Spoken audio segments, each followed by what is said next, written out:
Large కేసులో పోలీసులు నోటీసులను మాజీ మంత్రి వైసీపీ నేత కాకాణి గోవర్ధన్ రెడ్డి లెక్క చేయడం లేదు. ఇవాళ కూడా నెల్లూరు రూరల్ డీఎస్పీ కార్యాలయానికి కాకాణి విచారణకు హాజరు కాలేదు. ఆదివారం నెల్లూరులో నోటీసులు ఇవ్వడానికి పోలీసులు నివాసానికి వెళ్లగా ఆయన కనిపించలేదు. దీంతో ఇంటి గేటుకు గోడకు అంటించారు.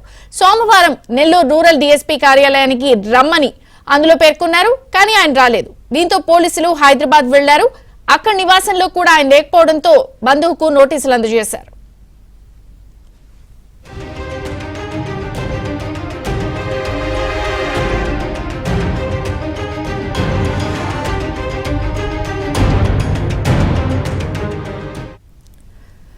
మంగళవారం నెల్లూరులో విచారణకు రావాలన్నారు. అయినా హాజరు కాలేదు. మళ్లీ నిన్న మనుబోలు పోలీసులు హైదరాబాద్ వెళ్లారు.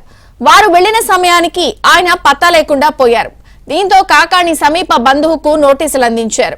ఇవాళ నెల్లూరు రూరల్ డీఎస్పీ కార్యాలయానికి రావాలని స్పష్టం చేశారు. అయితే ఇవాళ కూడా విచారణకు రాలేదు.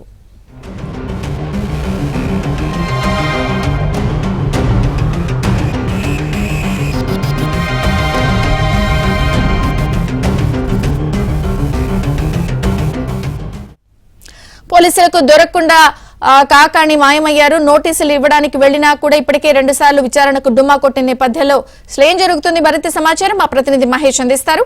మహేష్, మాజీ మంత్రి కాకాణి 3వ రోజు కూడా విచారణకి హాజరు కాలేదు. పోలీసులు ఇప్పటి వరకు 3 సార్లు నోటీసులు ఇవ్వడం జరిగింది. నెల్లూరులో నోటీసులు ఇవ్వడానికి వెళితే ఆయన ఇంటికి తాళాలు వేసి ఉండగా గేటుకి నోటీసులు అంటించారు. ఆ తర్వాత పక్క రోజు హైదరాబాద్కు వెళ్లి హైదరాబాద్లో ఆయన నివాసంలో ఆయన సమీప బంధువుకు నోటీసులు ఇవ్వడం జరిగింది. నిన్నటి రోజున కూడా 3వసారి మళ్ళీ నోటీసులు ఇచ్చారు. ఈరోజు 11 గంటలకి నెల్లూరు రూరల్ డీఎస్పీ కార్యాలయంలో విచారణకు హాజరు కావాలని నోటీసులు ఇవ్వడం జరిగింది. ఆయన సమీప బంధువుకి ఇచ్చొచ్చారు. కాకాణి అయితే అందుబాటులో లేరు.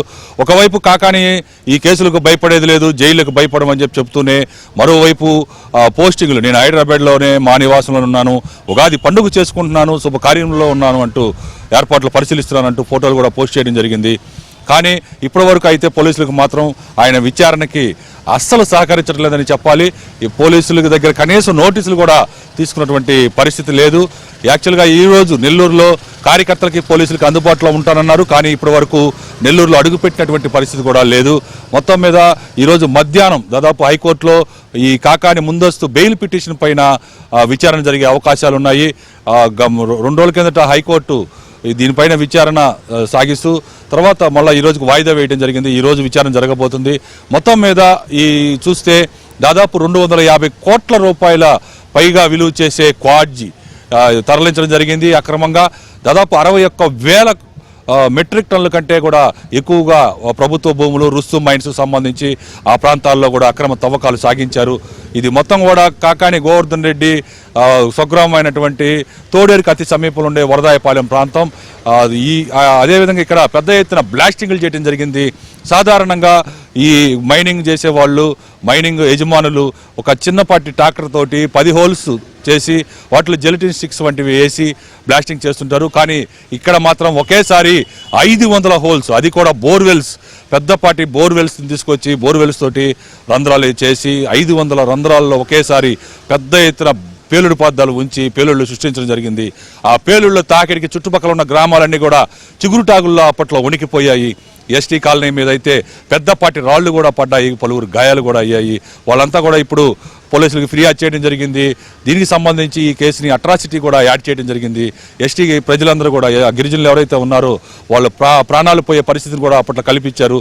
ఈ పేలుడు పదార్థాలు ఎక్కడి నుంచి వచ్చినాయి, ఎవరు ఇచ్చారు, ఎందుకు ఇంత పెద్ద ఎత్తున వినియోగించాల్సి వచ్చింది, ఇదంతా కూడా విచారణ సాగాల్సి ఉంది. అయితే ఇక ఎన్నో అంశాలు ఉన్నాయి. ఈ క్వాడ్జీని దాదాపు చైనాకు తరలించారు. చైనా నుంచి ఈ 250 కోట్లకు పైగా డబ్బులు ఎవరి ఖాతాలోకి వచ్చినాయి, ఇదంతా కూడా విచారణ సాగించాల్సి ఉంది. అయితే ఇప్పటి వరకు కూడా కనీసమైనటువంటి నోటీసులు కూడా కాకాని తీసుకున్నటువంటి పరిస్థితి లేదు. ఇక్కడ మనం ప్రస్తుతం అయితే నెల్లూరు రూరల్ డీఎస్పీ కార్యాలయం వద్ద ఉన్నాం. ఇక్కడ పోలీసు అధికారులు కూడా ఆయన రాకపోవడంతో వెళ్ళిపోయినటువంటి వేరే ఇతర పనులకి వెళ్ళిపోయినటువంటి పరిస్థితి. మొత్తం మీద పోలీసు వర్గాల్లో కూడా విస్తృతంగా చర్చలు సాగుతూ ఉన్నాయి. పోలీసుల్ని ముప్పతిప్పలు పెడుతున్న తీరు ఆ పోలీసు అధికారులని తీవ్ర ఆవేదన గురి చేసినటువంటి పరిస్థితి. మొత్తం మీద గతంలో కూడా కాకాని ఒక బెదిరింపు ధోరణులతో కూడా మాట్లాడారు. పోలీసు అధికారుల్ని ఒకసారి కాదు, 2 సార్లు కాదు, ఏకంగా 3-4 సార్లు పోలీసు అధికారులు సప్త సముద్రాల అవతల ఉన్నా కూడా తమ అధికారం వచ్చిన తర్వాత వాళ్ళని సప్త సముద్రాల అవతలున్నా సరే తీసుకొచ్చి కాకి దుస్తులు తీసి ఉడదీస్తామని చెప్పి రకరకాలుగా వాళ్ళని బెదిరించడం, దూషించడం జరిగింది. ఇవన్నీ కూడా ఇప్పుడు ప్రస్తుతం చర్చ జరుగుతూ ఉంది. కాకాని తీరు పైన తీవ్ర స్థాయిలో విమర్శలు వ్యక్తమవుతున్నాయి. మరోవైపు పార్టీలో కూడా ఆయన జిల్లా పార్టీ అధ్యక్షుడిగా వ్యవహరిస్తున్నారు. ఈ నేపథ్యంలో ఇక కాకాని అరెస్ట్ అయ్యి జైలుకు వెళితే పార్టీ పరిస్థితి ఏంటి, తమ పరిస్థితి ఏంటి అని కార్యకర్తలు, నేతలు కూడా ఒక ఆందోళన, ఆవేదనలకు ఉన్నారు. ఇప్పటివరకు అయితే ఉత్కంఠ కొనసాగింది.